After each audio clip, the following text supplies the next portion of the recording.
Hello दोस्तों। तो दोस्तों आज है 1 दिसंबर 2018। हम करने जा रहे हैं करंट अफेयर मिसाइल। तो दोस्तों इस मिसाइल को शुरू करने से पहले मैं एक मोटिवेशन से आपका स्वागत करना चाहूंगा। तो दोस्तों मुश्किलों से कह दो, मुश्किलें हमारी लाइफ में आती है ना, मुश्किलों से कह दो उलझा ना करें हमसे, हमें हर हालात से जीतने का हुनर आता है। मुश्किलों से कह दो उलझा ना करें हमसे, हमें हर हालात में जीतने का हुनर आता है। दोस्तों मुश्किलें तो आएंगी, लेकिन एक बार अगर आपने ठान लिया कि आपने मंजिल हासिल करनी है तो वो मंजिल आपको मिलकर रहेगी, क्योंकि आप हर हालात से उलझने का हुनर सीख चुके होंगे दोस्तों।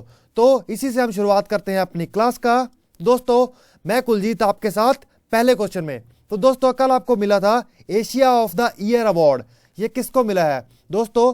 कमांडर विजय वर्मा को भी मिला है और कैप्टन राजकुमार को मिला है। तो इसका आंसर बनता है सी, ए एंड बी दोनों। दोस्तों केरला में जो हाल ही में बाढ़ आई, किसकी वजह से? ज्यादा बरसात होने की वजह से। इस पे इन्होंने बहुत अच्छा काम किया था, इसीलिए इनको ये अवार्ड दिया गया है दोस्तों। तो लोगों को बचाने में बहुत अच्छा सहयोग दिया इन लोगों ने। तो अब आता है हमारा आज का पहला क्वेश्चन, भाषा संगम। भाषा संगम किस मिनिस्ट्री द्वारा शुरू किया गया है? तो दोस्तों ये किया गया है ह्यूमन रिसोर्स डेवलपमेंट मिनिस्ट्री द्वारा। ह्यूमन रिसोर्स मानव संसाधन विकास द्वारा ये शुरू किया गया है। तो दोस्तों हमें ये जान लेना चाहिए कि भाषा संगम क्या है। तो भाषा संगम के बारे में आपको बता देता हूं।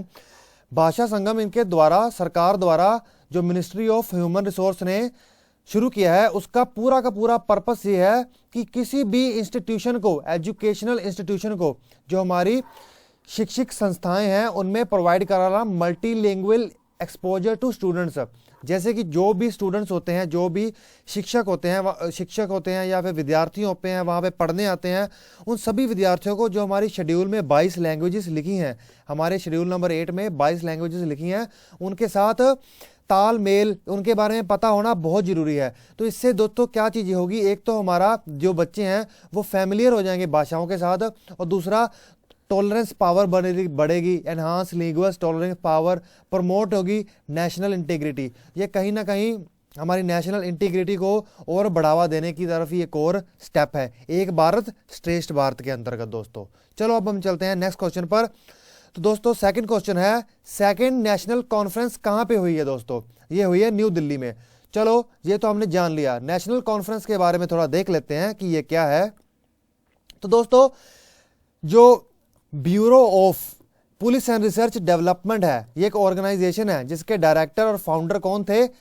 आनंद स्वरूप गुप्ता जी, ठीक है, जो इसको सेटअप किया 1970 में। इसको इन्होंने बाई लैंग्वेज ये हर 2 साल में एक बार की जाती है, दूसरी बार ये की गई है। तो इसका थीम क्या था? वो कैपेसिटी बिल्डिंग करना चाहते हैं, किसमें? पुलिस इन्वेस्टिगेशन में, in the era of new crimes as.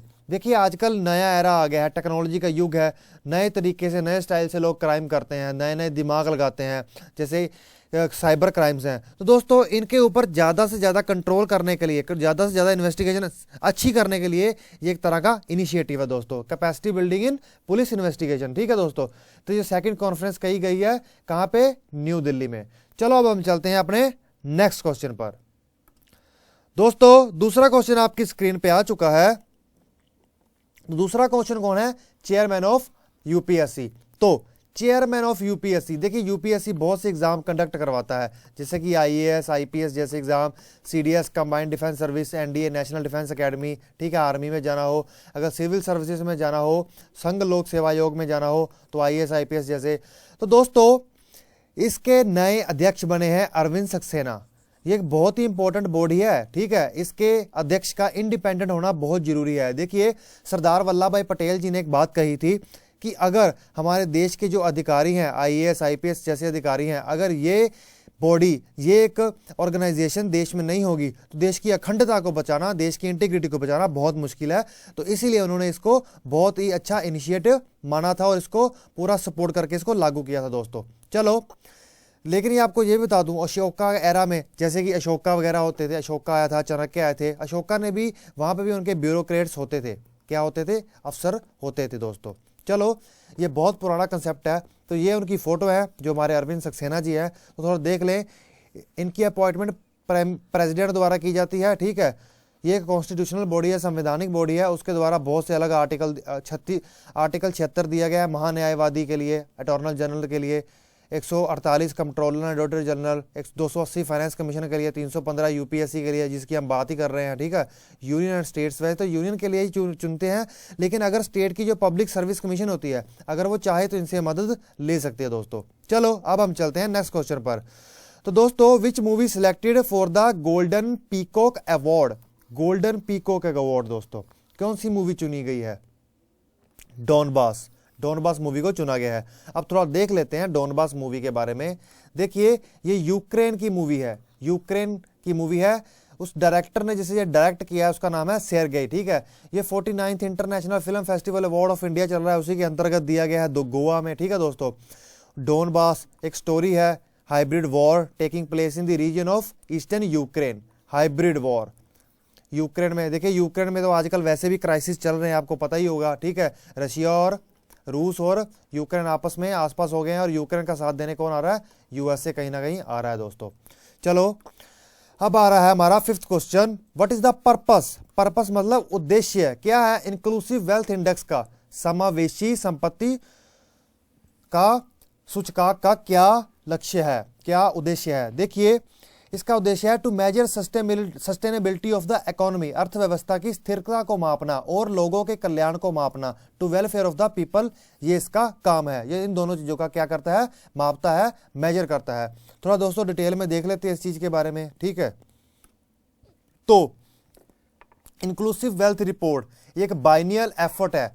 Biennial effort मतलब 2 साल में एक बार आती है, ठीक है। ये किसके द्वारा लाई जाती है? यूनाइटेड नेशन एनवायरनमेंट के द्वारा ये ऑर्गेनाइजेशन लाती है। टू इवेल्युएट, जांचना, capacity and performance of Nations, मतलब देशों की कैपेसिटी, क्षमता और उसका काम, परफॉर्मेंस देखना अराउंड द वर्ल्ड, पूरी दुनिया में। टू मेजर, मापने के लिए, एक तो इकोनॉमी की स्थिरता और वेलबींग ऑफ द पीपल, कल्याण लोगों का, ठीक है दोस्तों। क्या? कल्याण, कल्याण हो तेरा बेटा, कल्याण हो। ये तो हमारे ऋषि मुनि अक्सर ही कहते हैं कल्याण हो, लेकिन आजकल लोग कल्याण हो कहना भूल गए हैं। चलो कोई बात नहीं। मिसिसिपी रिवर, देखिए हमारे देश में बहुत सी रिवर हैं। गंगा है, गंगा के ऊपर एक मिशन चल रहा है, ठीक है, गंगा को साफ करने का, होना भी चाहिए। तो उसके बाद ऐसी बहुत सी दुनिया की बड़ी बड़ी रिवर्स हैं, जैसे इजिप्ट में कौन सी है? इजिप्ट में है नील नदी, ठीक है। उसी तरह से अमेरिका में भी एक बहुत बड़ी नदी है जिसका नाम है मिसिसिपी रिवर। ये किस में है? अमेरिका में दोस्तों। अब थोड़ा सा इसकी लोकेशन देख लेते हैं। मजा नहीं आता जब मैप ना देखें, क्योंकि बोरिंग से तरीके से पढ़ने का कोई मजा नहीं है दोस्तों। तो ये देखिए, ये कनाडा है, कनाडा, मैक्सिको है, ठीक है। तो ये है मिसिसिपी रिवर, देखो कितने स्टाइल से पूरा कनाडा ही कवर कर रही है। ये देखो पूरा कनाडा कवर कर रही है, कनाडा कह रहा हूँ, पूरा का पूरा अमेरिका कवर कर रही है। अमेरिका मेरी जान, बहुत पुरानी मूवी थी, खन्ना कास्ट थी उसकी लड़के की, क्या अक्षय खन्ना शायद, चलो छोड़ो। In which of the following states, कौन से निम्नलिखित में से कौन से राज्य में गिर वन, गिर फॉरेस्ट, वन का मतलब जंगल है। देखिए अभी मैंने आपको कल एक बीमारी के बारे में बताया कि वायरस फैल रहा है जिसने बहुत सारे शेरों को मार दिया है, किसमें? इस जंगल में, ठीक है। ये गिर फॉरेस्ट कहाँ पाया जाता है? गुजरात में पाया जाता है। कहाँ पाया जाता है? गुजरात में पाया जाता है दोस्तों। चलो गुजरात की फोटो देख लेते हैं। देखिए गुजरात पानी में निकला हुआ है, ठीक है। ये देखिए गिर फॉरेस्ट यहाँ पे कभी यहीं कहीं स्थित है, यहीं कहीं क्या, यहीं स्थित है, यहीं है, यहीं है। ये देखो दीव होता है ना, दीव दमन, ये देखो दमन। चलो अब हम चलते हैं हमारे नेक्स्ट क्वेश्चन पर दोस्तों। तो विच of the following become the first women president of Georgia? देखो हम सोचते हैं कि हमारे देश का ही मुद्दा है कि महिलाओं को समानता नहीं मिलती, ठीक है, इक्वालिटी नहीं मिलती, लेकिन और भी कई देशों में ऐसा है। फर्स्ट वुमेन प्रेसिडेंट, पहली राष्ट्रपति बनी किस देश की? जॉर्जिया की। कौन बनी? सैलमोन जी को बनाया गया है। अब आपको इसकी खुशी दिखाऊं जरा, लो इनकी खुशी देखिए कितनी खुश हैं, कितनी मतलब इनके हाथों में, बॉडी लैंग्वेज में कितनी मतलब एक्टिविटी है, कितनी खुशी है, कितनी एक्साइटमेंट है, पीछे भी लोग खुश हैं, ठीक है। चलो जॉर्जिया की बात हुई है तो जॉर्जिया का कैपिटल देख लें, टिब्लिसी इसका क्या है? कैपिटल। उसकी करेंसी का नाम है जॉर्जियन लारी, पंजाबी में कहते हैं लारी किसको कहती है? लारी ट्रक को भी कहते हैं ना, हिंदी में, पंजाबी में, इंग्लिश में। चलो हु वॉन द 2018 का विश्व शतरंज चैंपियनशिप। शतरंज होती है ना, वर्ल्ड चेस चैंपियनशिप। चेस होता है क्या, बक्से से बने होते हैं, हाथी घोड़ा ये वो, भगाओ रानी बचाओ ये वो, ये सब करते हैं। तो ये किसने जीता है दोस्तों? ये काफी दिनों से खेला जा रहा था, तो जीता है मैग्नस कार्लसन ने। मैग्नस कार्लसन ने जीता है दोस्तों। तो वर्ल्ड चेस चैंपियनशिप 2018 का मैच चला दो लोगों के बीच में। इसके एक का नाम था फैबियानो, दूसरे का नाम था मैग्नस। तो मैग्नस जीत चुका है, काफी इंटेलिजेंट लड़का है। ये देखिए इसकी फोटो, काफी खुश है। Chess, world chess championship. तो अब चलते हैं अपने नेक्स्ट क्वेश्चन पर दोस्तों। ये 2013 से खेला जा रहा है ऐसे चैंपियनशिप। इन दोनों के बीच में 2013 से नहीं खेला जा रहा, मतलब ये चैंपियनशिप 2013 से खेली जा रही है, लेकिन ये दोनों तो काफी दिनों से खेल रहे हैं। चलो अब हम चलते हैं नेक्स्ट क्वेश्चन पर। तो दोस्तों 10th क्वेश्चन, जिसमें हमारी 10 क्वेश्चंस की सीरीज आज कंप्लीट हो जाती है। Index of the industrial production. Index of the industrial production. तो इसके बीच में कौन कौन आता है? देखिए इसकी बास्केट है। देखिए एक हमारा है कंज्यूमर प्राइस इंडेक्स, ठीक है। उसी तरह से एक है होलसेल प्राइस इंडेक्स।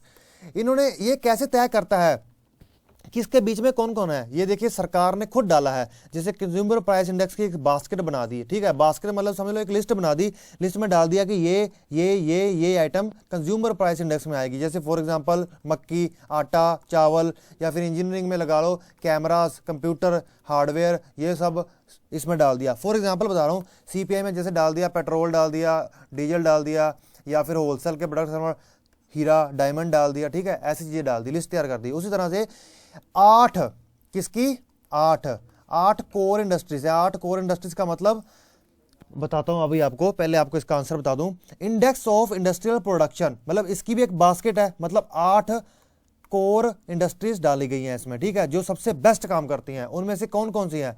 3 तो हमारे सामने है, refinery products, electricity, coal, all of the above. इसका आंसर है ऑल ऑफ द अबव। लेकिन आपको आठों के बारे में बताना मेरे को अच्छा लगेगा, तो इसके बारे में हम आगे जाके देखते हैं दोस्तों। तो इसमें 8 इंडस्ट्रीज डाली गई हैं, 8 टोटल इंडस्ट्रीज डाली गई हैं, ठीक है। पहली क्या है? इलेक्ट्रिसिटी। दूसरी क्या है? स्टील। तीसरी क्या है? Refinery products. चौथी क्रूड ऑयल, कच्चा तेल हम बाहर से मंगाते हैं ना, कोल तो हम यहीं से निकाल लेते हैं, झारखंड, यहाँ वहाँ काफी खदानें हैं। Cement, natural gas, fertiliser. Fertiliser क्या होते हैं? जो होते हैं ना फसलों के लिए हम खाद वगैरह देते हैं, ठीक है, जो केमिकल्स दोबारा बनाई जाती हैं।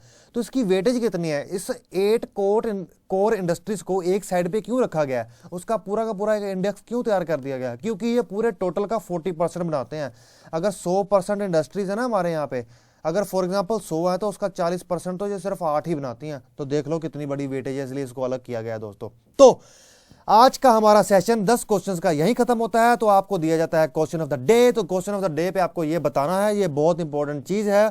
इसकी आपको हिस्ट्री भी बताऊंगा कि ये क्यों ऐसा है। तो क्वेश्चन है, हाल ही में निम्नलिखित में से किस संगठन की अध्यक्षता यूरोपियन संघ यूनियन द्वारा भारत को दी गई? हमारे देश को दी गई है ना, तो हमारे लिए तो इंपॉर्टेंट होगा ही। तो ऑर्गेनाइजेशन चेयरमैनशिप किसको दी गई है? Handed over to the India by European Union. तो ये इन चारों में से इसका आंसर क्या है? और आपको एक और चीज भी बतानी है कि इसकी थोड़ी सी डिटेल आपको बतानी है, थोड़ी सी, कि ये क्यों वजूद में लाई गई, ठीक है दोस्तों। तो आज हमारा खत्म होता है क्लास। तो दोस्तों जैसा कि मैंने आपको बताया कि हम आपके लिए और इनिशिएटिव्स लाने का प्रयास कर रहे हैं, जैसे कि हिंदू और भी कई, लेकिन आपका सपोर्ट मिलेगा तो हम तभी ला सकेंगे। तो दोस्तों मैं आज एक टारगेट रखता हूं, जैसे कि मैंने कल भी रखा था 1000 लाइक्स का, ठीक है। और मैं कहूंगा ज्यादा से ज्यादा शेयर कीजिए, ज्यादा से ज्यादा लोग आएंगे तो मैं नए इनिशिएटिव शुरू करूंगा और बहुत अलग अलग, बहुत ही डाइवर्स कंटेंट लेके आऊंगा। टीम तैयार हो रही है, अभी तो वैसे मैं अकेला, मेरे साथ एक लड़का है चंदन, वो काम कर रहा है, ठीक है। लेकिन आगे जाके हम इस पे काम करेंगे, पूरी डेडिकेटेड टीम बनाएंगे, लेकिन आप सबका सपोर्ट बहुत चाहिए दोस्तों, तभी हम आगे जा पाएंगे। तो like, share, subscribe and comment करना मत भूलिएगा। Okay friends, bye.